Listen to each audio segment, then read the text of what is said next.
everyone, welcome to another quick tip video for SimonsandStamp.com. We've received quite a few questions about dye inks recently, specifically why you would use one dye ink over another or when you would use them. So I thought I'd just talk about 3 popular dye inks with you guys today. 2 are from Hero Arts. This dye ink up here, which is more of a traditional dye ink that you're probably familiar with. You probably started stamping with dye ink and it was probably this kind of formula.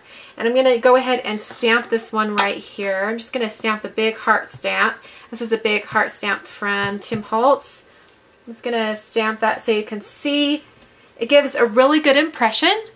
It looks almost more dry, but it does fill in all the gaps. And the best way to kind of experiment with different inks like this is to use both a solid stamp and one that has more like outlines on it. So I'm going to go ahead and stamp this one, this little stamp as well. It's a little cat stamp. So I'm going to go ahead and show you the detail that you can get with this dye ink. You get a really good impression. So when I'm using this dye ink, it's normally for sentiments or things that I want to keep really sharp. It's a really intense black ink. Overall, before I decide what type of ink I'm going to use, I decide the color, and sometimes that dictates what ink I use. For instance, there's more of a color variety in Hero Arts Shadow inks, which I'll show you in a minute, than there is in just regular dye inks from Hero Arts. There are many, many dye inks from Adirondack or Ranger, things like that. But most of the time when I'm crafting, I let the color dictate what ink I'm using, and then I take into consideration the type of ink. So I'm going to go ahead and clean my stamp here. Alright, now I'm going to show you Hero Arts Shadow ink. This is in navy. And shadow inks are very unique in that they look like they're a little splotchy when you first stamp it, but as it dries really, really smooth. So it's great for techniques like faux letterpress with embossing folders or things like that. Or solid stamps like this. I'm going to go ahead and give that a good stamp. Looks like I had a little spot on there. You'll notice it looks a little bit mottled right now. Let me zoom in for you. It looks a little bit splotchy. We're going to come back to that in a minute. You'll be able to see how smooth it dried. Alright, I don't tend to use shadow inks for outline stamps very much because they don't tend to look quite as sharp to me. The same goes for sentiment stamps, things like that. I tend to go straight to dye inks over a shadow ink. But I'm going to show you what it looks like anyway so you can kind of see the difference.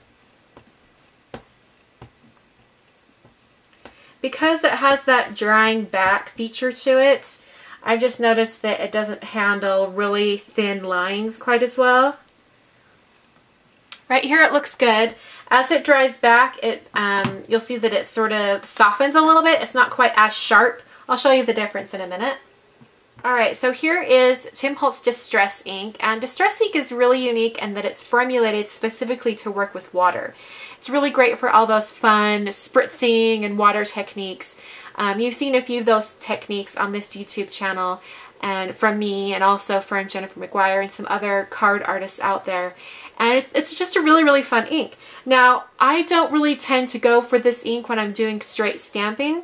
I know you can, but I use this more for like background techniques and really playing with the ink. That's just my personal preference for this type of ink. However, you can stamp with it. So I'm going to show you what it looks like when you stamp a solid image in Distress ink.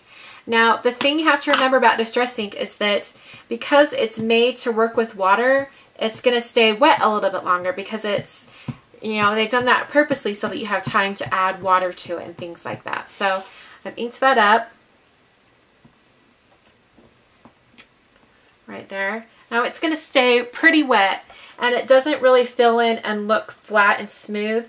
It actually will stay looking just a little bit splotchy. The thing that's kind of fun about it though is that you can spray your stamp. You can do this with some other dye inks, but you might not get the same effect. You can spray your stamp. I'm just going to mist it even after I've already stamped it once. And I'll just stamp that again. And I'm going to get a little bit of a watercolor look. Alright, and just for good measure, let's go ahead and stamp this outline stamp too.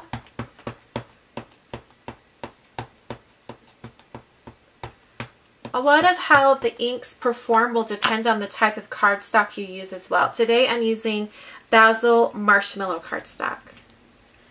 Okay, you can see right there, it got a pretty good impression. All right. I want to show you that heart from Hero Arts again. I'm going to zoom in for you. You can see how flat, except for that one little spot that I noticed earlier, how flat that dries back. That is a really good example of shadow ink and how it dries back really flat. So shadow inks are really great for those graphic bold stamps that you have, maybe big flowers or background stamps, things like that.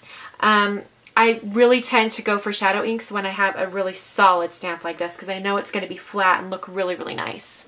Okay, so that's 3 of my favorite dye inks and kind of an idea for when I would use these type of inks. If you have any questions about these inks in particular, go ahead and leave a comment. If I don't know the answer personally, I will figure it out and I will let you guys know and answer your question as soon as possible. Thanks so much for watching, and I'll see you guys next time.